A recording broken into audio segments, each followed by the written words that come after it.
નમસ્કાર, આપ જોઈ રહ્યા છો ગુજરાતની number 1 news channel news 18 Gujarati. હું છું આપની સાથે દીપા શર્મા। મહત્વપૂર્ણ સમાચારથી બુલેટિનની શરૂઆત કરીએ। ગુજરાતમાં સિઝનનો 121.48% વરસાદ ખાબક્યો છે।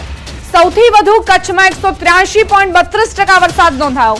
સૌથી ઓછો ઉત્તર ગુજરાતમાં 105.15% વરસાદ ખાબક્યો। સૌરાષ્ટ્રની વાત કરીએ 128.74% વરસાદ નોંધાયો છે। દક્ષિણ ગુજરાતમાં 123.2% વરસાદ વરસ્યો। પૂર્વ મધ્યમાં 117.12% વરસાદ ખાબક્યો છે।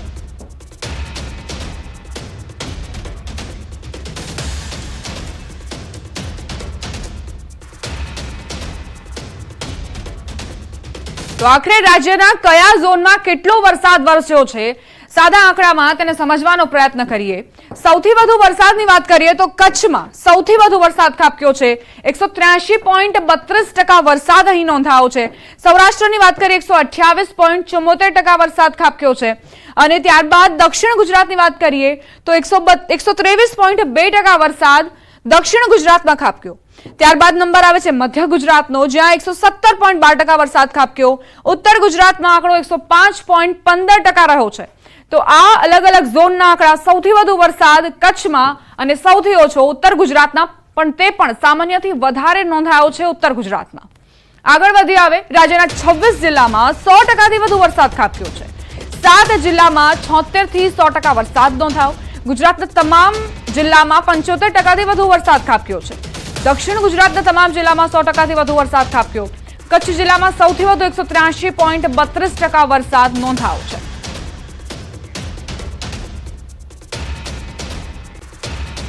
કયા ઝોનમાં કેટલો વરસાદ વરસ્યો છે, હવે તેને ગ્રાફિક્સના માધ્યમથી સમજવાનો પ્રયત્ન કરીએ। જ્યાં જ્યાં 100%થી વધુ વરસાદ ખાબક્યો છે ત્યાં આપ આ લાલ કલરનો નિશાન જોઈ રહ્યા છો, તેમાં કચ્છનો સમાવેશ થાય છે। મોરબી, જામનગર, દ્વારકા, પોરબંદર, રાજકોટ, જુનાગઢ, વેરાવળ આ એવા જિલ્લાઓ છે જ્યાં 100%થી વધુ વરસાદ ખાબક્યો છે। હવે એવા જિલ્લા ઉપર આવીએ કે જ્યાં 76 થી 100% સુધીનો વરસાદ ખાબક્યો છે। તો આ જુઓ, સુરેન્દ્રનગર, બોટાદ, અમરેલી, ગીર સોમનાથ, ભાવનગર, અમદાવાદ, બનાસકાંઠા આ એવા જિલ્લાઓ છે જ્યાં 75 થી 100% સુધીનો વરસાદ નોંધાયો છે। પરંતુ દક્ષિણ ગુજરાત અને ઉત્તર ગુજરાતના આ જિલ્લાઓ, મધ્ય ગુજરાત, જ્યાં સૌથી વધુ વરસાદ 100%થી વધુ વરસાદ ખાબક્યો છે, તેમાં પાટણ, મહેસાણા, સાબરકાંઠા, ગાંધીનગર, અરવલ્લી, મહીસાગર, ખેડા, પંચમહાલ, દાહોદ, આણંદ, વડોદરા, છોટાઉદેપુર, ભરૂચ, નર્મદા, સુરત, તાપી, નવસારી, વલસાડ, ડાંગ, દમણ, દાદરાનગર હવેલી આ તમામ જિલ્લાઓનો સમાવેશ થાય છે જ્યાં 100%થી વધુ વરસાદ ખાબક્યો છે। એટલે આ જે ઉત્તર, સૌરાષ્ટ્ર અને દક્ષિણ ગુજરાત, મધ્ય ગુજરાત ઘણા એવા જિલ્લાઓ છે જ્યાં 100%થી વધુ વરસાદ ખાબક્યો છે। સમાચારોમાં હવે આગળ વધીએ। વરસાદને લઈને હવામાન વિભાગની આગાહી। રાજ્યમાં 2 દિવસ ભારેથી અતિભારે વરસાદની વકી વ્યક્ત કરાઈ છે। અરવલ્લી, મહીસાગરમાં ભારે વરસાદની સંભાવના। સાબરકાંઠા, ગાંધીનગર, ખેડામાં પણ વરસાદની વકી વ્યક્ત કરાઈ છે। પંચમહાલ, છોટાઉદેપુરમાં પણ ભારે વરસાદ પડી શકે છે। વલસાડ, દાદરાનગર હવેલી સહિતમાં આગાહી કરાઈ છે। સૌરાષ્ટ્રના ભાવનગરમાં ભારે વરસાદની આગાહી। રાજ્યમાં સામાન્ય કરતા 52% વધુ વરસાદ નોંધાયો છે। में जो heavy to very heavy rainfall का एक्सपेक्टेशन है, ऑरेंज अलर्ट में है Aravalli and Mahisagar. Heavy rainfall के लिए गुजरात रीजन के लिए साबरकांठा, गांधीनगर, खेड़ा, पंचमहाल, छोटाउदेपुर, बालसाड, दमन एंड दादरा नगर हवेली। और सौराष्ट्र कच्छ के लिए भावनगर। और डे 3 में हैवी रेनफॉल का जो वार्निंग है वो साबरकांठा, अरावली, महिसागर, दाहोद, पंचमहाल, छोटा उदयपुर है। 52% ज़्यादा है। जो गुजरात रीजन के लिए 29% ज़्यादा है एंड 84% ज़्यादा है आपका सौराष्ट्र कच्छ रीजन के लिए। બનાસકાંઠા જિલ્લામાં વરસાદ બાદ લોકોને ભારે હાલાકી પડી રહી છે। ડીસામાં ભારે વરસાદથી રસ્તા પાણીમાં ગરકાવ થયા। વરસાદી પાણી ભરાતા ખેતરોથી ગામમાં જવામાં હાલાકી પડી। રસ્તા બંધ થતા વિદ્યાર્થીઓ અને પશુપાલકો મુશ્કેલીમાં મુકાયા। કંસારી ગામમાં રસ્તા પર વરસાદી પાણી ફરી વળ્યા। પાણી ભરાતા હોસ્પિટલ જવાનો રસ્તો હાલ બંધ છે।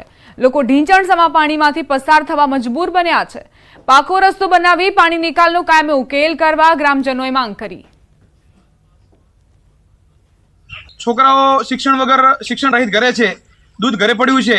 આ જ રસ્તાની માથાકૂટ 2015 થી આની આ ચાલી આવે છે। કોઈ જ આ રસ્તાનું એક્શન લેતું નથી। દવાખાને જવું હોય સાહેબ દવાખાને કંઈક તકલીફ થઈ ગઈ હોય, ઇમરજન્સી હોય તો દવાખાને સાધન આવે એમ નથી, બાઇક ચાલે એમ નથી, ખાડા પડ્યા છે આટલા, તો ખાડામાં બાઇક કઈ રીતે ચલાવવું? અમારે કોઈને ડિલિવરી હોય તો કેવી રીતે લેગવાનું, કોઈને તાર તપ હોય તો કેવી રીતે લેગવાનું, કોઈને દૂધ ભરાવાનું હોય તો કેવી રીતે લેગવાનું. 10 વર્ષથી હોય એડો રસ્તો હોય, કોઈ બાળ બચ્ચાને નિશાળે ભણવા કે મોકલવાના.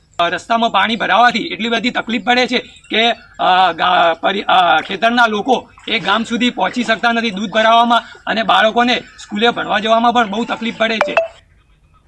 વલસાડ જિલ્લાની વાપી નગરપાલિકા સામે કોંગ્રેસે અનોખી રીતે વિરોધ નોંધાવ્યો. વાપી શહેરમાં ઠેર ઠેર પડેલા ખાડાનો કોંગ્રેસના આગેવાનોએ વિરોધ કર્યો. વાપીમાં રસ્તા ઉપર પડેલ ખાડાઓની કોંગ્રેસ અગ્રણીઓ અને કાર્યકર્તાઓએ પૂજા કરી. આ સાથે જ શહેરમાં રસ્તાઓની ખરાબ હાલત અંગે પાલિકા અને વહીવટી તંત્રને જવાબદાર ઠેરવી કોંગ્રેસે તાત્કાલિક ખાડાઓ પૂરવામાં આવે તેવી માંગ સાથે રસ્તા પર ઉગ્ર સૂત્રોચ્ચાર કર્યા. કોંગી કાર્યકરોએ કહ્યું, રોડ પરના ખાડાથી ઘણી વખત જીવલેણ અકસ્માત સર્જાય છે. વાહન ચાલકો સમયસર ઘરે કે નોકરી ધંધે પહોંચી શકતા નથી. ત્યારે જો રોડના ખાડાઓનું સમારકામ નહીં કરાય તો આગામી દિવસોમાં ઉગ્ર આંદોલનની ચીમકી ઉચ્ચારાઈ. વાપી નગરપાલિકાના 11 વોર્ડમાં દરેક વિસ્તારમાં એટલા બધા ખાડાઓ થઈ ગયા છે, અને આ ખાડાનું મતલબ આજે અમે આવેદનપત્ર આપી અને ખાડા દેવતાનું પૂજન કરવામાં આવ્યું. કારણ કે ખાડાના લીધે કઈ કેટલાનો જીવ જાય છે, ખાડાના લીધે કઈ કેટલા એમના જે તબિયત બગડે છે. નગરપાલિકાના 11 વોર્ડમાં આ રીતનો પ્રોબ્લેમ છે જ. દર વર્ષે પ્રોબ્લેમ આવતો જ છે, અને દર વખતે રજૂઆત કરવા પડે, દર મહિને રજૂઆત કરે, દર અઠવાડિયે રજૂઆત કરવા પડે તો એ લોકોની આગ નથી ખુલતી. આ અકસ્માત થાય છે, લોકોની જાન જાય છે, એ લોકોને ખબર નથી પડતી. જૂનાગઢ જિલ્લા જેલ નજીક પોલીસ વાહન ફસાયું. ભૂગર્ભ ગટર અને ગેસ લાઇનના કામકાજ માટે ખોદકામ થયું હતું. રસ્તાઓ ખોદી નાખવામાં આવતા પોલીસનું વાહન ફસાયું. શહેરના રોડ રસ્તાની બિસ્માર હાલત, યોગ્ય રિપેરિંગ ન થતા વાહનો ફસાવવાની અનેક ઘટના બની છે.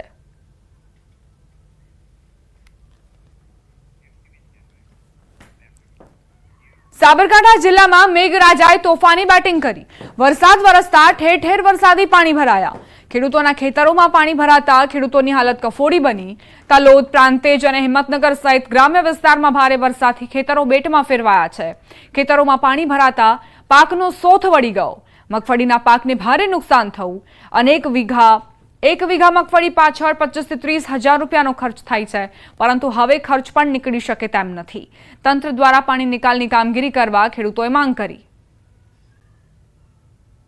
સાબરકાંઠા જિલ્લામાં સાર્વત્રિક વરસાદને લઈને ઠેર ઠેર વરસાદી પાણી ભરાવાના બનાવો પણ સામે આવ્યા છે. તો જે ખેતરો છે, ખેતરો અત્યારે હાલ તો તળાવ જેવા બાકી રહ્યા છે, જેના કારણે છે જે ડ્રીપ હતી ડ્રીપ પણ ઉપર આવી હતી. ખાસ કરીને મગફળીનું વાવેતર કરવામાં આવ્યું હતું, પણ લાખોનું નુકસાન અત્યારે હાલ તો જોવા મળી રહ્યું છે. આપણી સાથે ગામના કેટલાક સ્થાનિક ખેડૂતો પણ ઉપસ્થિત તો આપણે એમને પૂછ્યું કે કેટલા વિસ્તારમાં પાણી ભરાયું છે અને કેટલું નુકસાન થઈ શકે છે. લગભગ કાલ રાતે જોરદાર વરસાદ પડ્યો છે સોનાસણની અંદર, અને લગભગ નહીં હોય તો 1000 વીઘા ઉપર મગફળી, ડોગર બધું લગભગ આ રીતે 1000 વીઘાની અંદર પાણી ભરાઈ ગયેલું છે. હાલ ખેડૂતો મગફળી પાકવાની તૈયારી હતી ને પાણી ભરાઈ ગયું છે. હવે જેવું વાતાવરણ ખુલશે એટલે બધી મગફળી જતી રહેશે અને બહુ જ મોટું નુકસાન ખેડૂતોને થઈ શકે છે. જો પાણીની યોગ્ય વ્યવસ્થા નિકાલની થાય કે અમારા ગામની અંદર જે ગટરો બનાવેલી છે એનું 10-15 વર્ષથી કોઈ મરામત કરવામાં સરકાર દ્વારા આવેલી નથી. જો ગટરોની મરામત કરીને જો પાણી JCB દ્વારા એને કાઢવામાં આવે અને મરામત કરવામાં આવે તો પાણીનો નિકાલ જલ્દી થાય તો ભવિષ્યમાં આવી હોનારત ના થાય. એટલા માટે અમારી એક ખાસ રજૂઆત છે. ચોક્કસ કહેતા હાલ તો સ્થાનિકોની એક જ માંગ છે કે જે આ ખેતરમાં જે પાણી છે, પાણીનો નિકાલ થાય, યોગ્ય રીતે નિકાલ થાય તો આ જે ખેતરમાં પાણી ભરાવાના સમસ્યાથી છુટકારો મળી શકે. ફરીથી એકવાર તમે દ્રશ્યો બતાવીશ કે જે આ ખેતરો છે, તમામ ખેતરો અત્યારે હાલ તો જે પાણીમાં ગરકાવ થઈ ચૂક્યા છે. મોટાભાગના ખેતરો એવા છે કે જે પાણીમાં અડધા ફૂટથી લઈને નીચા સમાજ જેટલા પાણી પણ અહીંયા તો અંદર ભરાઈ ગયા છે. એટલે ખેડૂતોને આર્થિક નુકસાન થઈ શકે તેમ છે. જેમ જેમ પાણી ઉતરશે તેમ તેમ નુકસાનનો આંકડો બહાર આવે તેવી શક્યતાઓ હાલ તો વર્તાઈ રહી છે.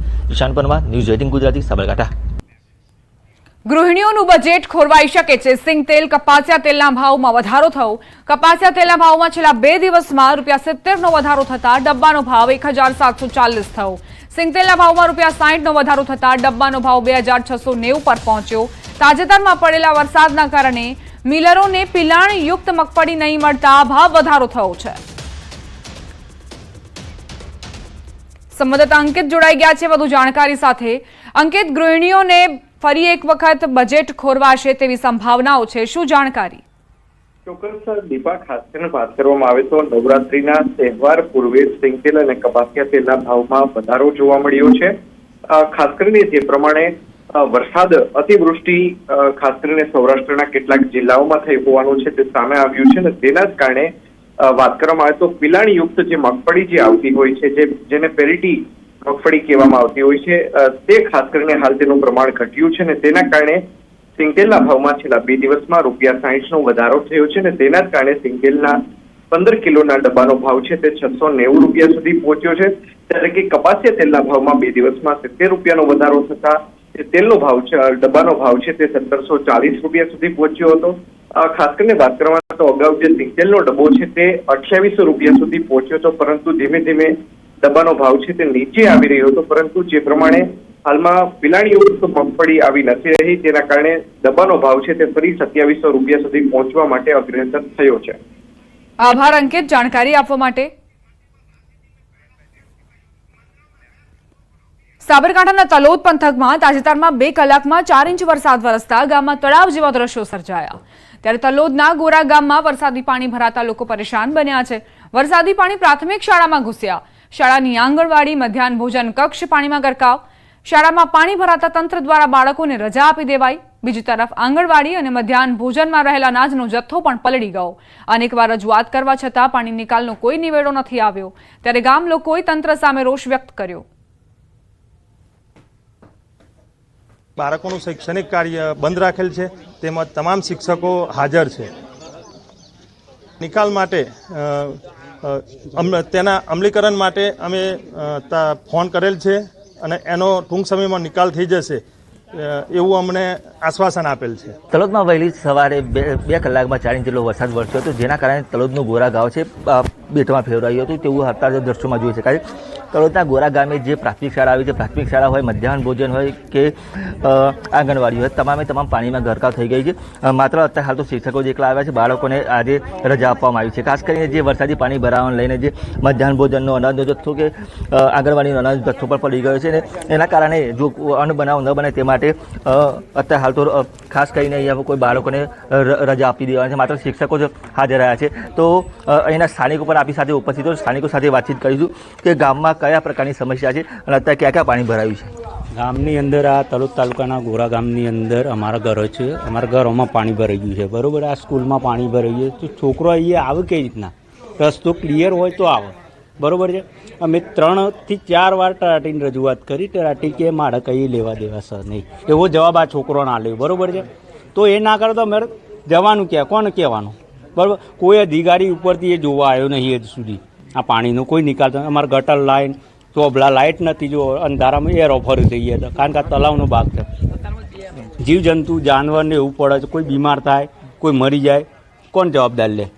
ચોક્કસ કે આપણી સાથે અન્ય એક પણ સ્થાનિક ઉપરથી તો હું તમને પૂછવા માંગીશ કે ગામમાં કેટલે સુધી પાણી ભરાયું છે અને કઈ કઈ સમસ્યાનો તમારે સામનો કરવો પડતો હોય છે? હા, ગામમાં અત્યારે આટલા સુધી પાણી ભરાયું છે ક્યારે બરોબર સુધી, અને ગામમાં ગ્રામ પંચાયત ખરી અમારે ત્યાં પણ હું ગયો હતો તલાટી સાહેબ જોડે, અને ત્યાં જઈને તલાટી સાહેબ જોડે વાત કરી કે સાહેબ અમારે આવો પ્રોબ્લેમ છે. તલાટી સાહેબ તરત છૂટી પડ્યા કે અમારામાં આ બધું આવતું નથી, અમે ખાલી પાણી કાઢ્યા પણ આનો કોઈ નિકાલ થશે નહીં.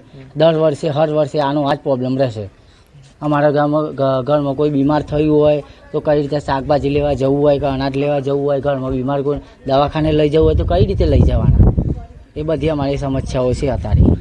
ચોક્કસ કે ફરી એકવાર તમને દ્રશ્યો બતાવીશ કે જે અત્યારે હાલ જે મધ્યાહન ભોજન છે, આંગણવાડી છે, તો આ ઉપરાંત જે સ્કૂલનું મેદાન છે તે તમામ જગ્યાઓ અત્યારે પાણીમાં ગરકાવ થઈ ગઈ છે. તો કેટલી જગ્યાએ તો કેરસમા પાણી, કેટલી જગ્યાએ તો ડીજરસમા પાણી પણ જોવા મળી રહ્યા છે. એટલે કે કોઈ પાણીનો નિકાલ ન થવાને લઈને આ ગામને વારંવાર આ મુશ્કેલીનો સામનો કરવો પડતો છે. જલ્દીમાં જલ્દી તંત્ર જાગે અને અહીંયા જે પાણીનો નિકાલ કરે તો ફાયદો થાય તેમ છે, અને શાળામાં બાળકોનું ભવિષ્ય ભણતર પણ ન બગડે તે માટે પણ તંત્રએ તકેદારીના ભાગરૂપે પાણીનો નિકાલ કરવો જરૂરી છે. ઈશાન પરમાર, ન્યૂઝ 18 ગુજરાતી, સાબરકાંઠા. વરસાદ નહીં છતાં હજુ પણ ઘણા ભાગો તરબોળ છે. આણંદના બોરસદના બદલપુર ગામમાં હજુ પણ પાણી ભરાયેલા છે. 10 દિવસ વીતવા છતાં પાણી ઓસર્યા નથી. ગામના મુખ્ય માર્ગો ઉપર હજુ પણ 1.5 ફૂટ પાણી, રસ્તા પર પાણી જ પાણી જોવા મળ્યા છે. વિદ્યાર્થીઓને સ્કૂલે જવામાં મુશ્કેલી પડી રહી છે. ગામનો મુખ્ય કાંસ પુરાઈ જતા આ સમસ્યા સર્જાઈ છે. 10 દિવસ બાદ તંત્રએ કાંસ ખુલ્લો કરવાની તજવીજ હાથ ધરી. 10 દિવસે પ્રશાસન જાગ્યું અને હવે કાંસ ખુલ્લો કરવાની પ્રક્રિયા હાથ ધરી છે, પરંતુ સવાલ એ થઈ રહ્યો છે કે 10 દિવસથી આ પાણી અહીં ભરાયેલા છે. આવા પાણીમાં જો વિદ્યાર્થીઓ પસાર થાય તો રોગચાળો તેમને જકડવાનો જ છે. આખરે કેમ પ્રશાસનના અધિકારીઓ સમય કામગીરી નથી કરતા? આ અધિકારીઓને એવું હશે કે પોતાની મેળે જ આ પાણી ઉતરી જશે, ઓસરી જશે, પરંતુ એવું થયું નહીં. અને કઈ રીતે આ ગંદા પાણીમાંથી પસાર થવા લોકો મજબૂર છે તેની તસવીરો જુઓ. સંવાદદાતા જનક જોડાઈ ગયા છે વધુ જાણકારી સાથે. જનક, બદલપુર ગામમાં શું સ્થિતિ સર્જાઈ છે? આખરે કેમ આ પાણી ઓસરી નથી રહ્યા? આ ઘટના આણંદ જિલ્લાનો બોરસદ તાલુકાનો અંતરિયાળ ગામ બદલપુરની છે.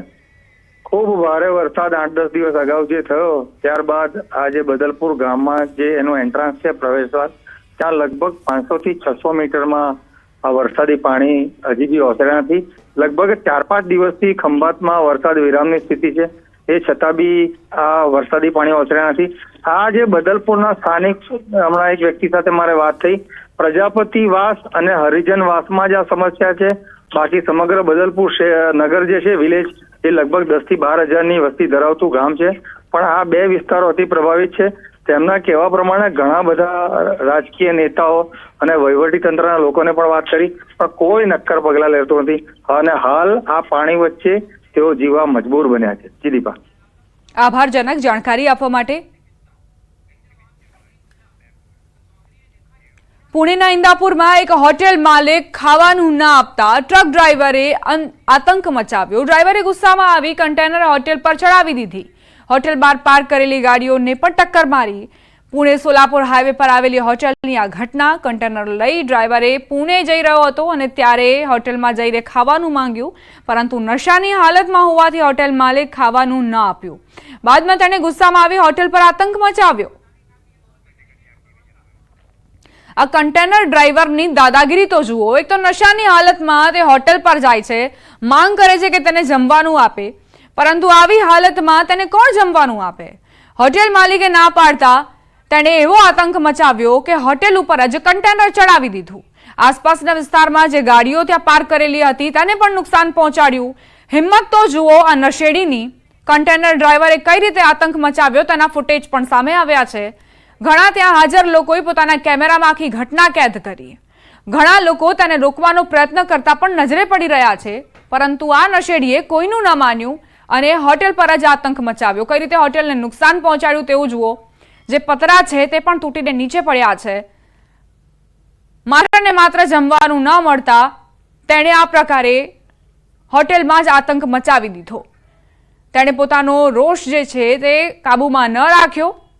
એક તો નશાની હાલતમાં તે હોટેલમાં પહોંચ્યો હતો અને ત્યારબાદ આ રીતે દાદાગીરી કરતો જોવા મળ્યો. પુણેની આ ઘટના છે. આ કન્ટેનર ડ્રાઈવર જે પહેલા તો દારૂનું સેવન કરે છે અને ત્યારબાદ એવી આશા રાખે છે કે તેને ભોજન આપશે હોટેલ માલિક.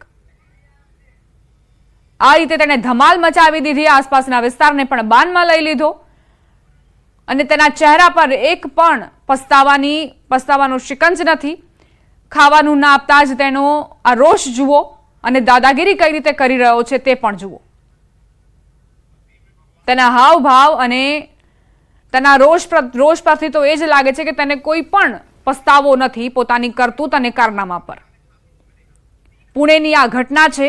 આસપાસના વિસ્તારના જે લોકો હતા ત્યાં હાજર તે સમજાવવાનો પ્રયત્ન પણ કરી રહ્યા છે, પરંતુ ડ્રાઈવર માનવા તૈયાર નથી.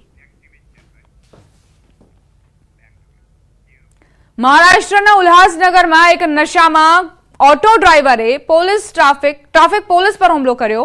ઓટો ડ્રાઈવર એક યુવતીની છેડતી કરી રહ્યો હતો ત્યારે ટ્રાફિક પોલીસ તેને રોકવા જતા ટ્રાફિક પોલીસને માર માર્યો હતો. બાદમાં પોલીસે આરોપીને પકડી કાર્યવાહી હાથ ધરી. સમગ્ર ઘટનાનો વિડીયો સોશિયલ મીડિયામાં વાયરલ થઈ રહ્યો છે. કઈ રીતે ટ્રાફિક પોલીસ પર ઓટો ડ્રાઈવરે હુમલો કર્યો. પહેલા તો તેણે યુવતીની છેડતી કરી અને તેના મનસૂબા જુઓ, તેની હિંમત જુઓ કે કઈ રીતે તેણે ટ્રાફિક પોલીસ પર જ હુમલો કરી દીધો. પોતાની ભૂલ સ્વીકારવાના બદલે, પોતાને પસ્તાવો થવાના બદલે તે ટ્રાફિક પોલીસ જવાન પર જ હુમલો કરી દે છે અને આ રીતે ડ્રાઈવર ત્યાં આતંક મચાવી દે છે, ધમાલ કરે છે. યુવતીની છેડતી કરતા ટ્રાફિક પોલીસના જવાને તેને રોક્યો, તેને અટકાવ્યો કે તે જે કરી રહ્યો છે તે ઉચિત નથી. પરંતુ આ વાત પણ તેને ખોટી લાગી ગઈ કે કોઈ મને ધમકાવી કેવી રીતે શકે, કોઈ મને સમજાવી કેવી રીતે શકે, હું જે પણ કરું હું રાજા છું. આ જ સમજીને ઓટો ડ્રાઈવરે વિસ્તારમાં આતંક મચાવ્યો.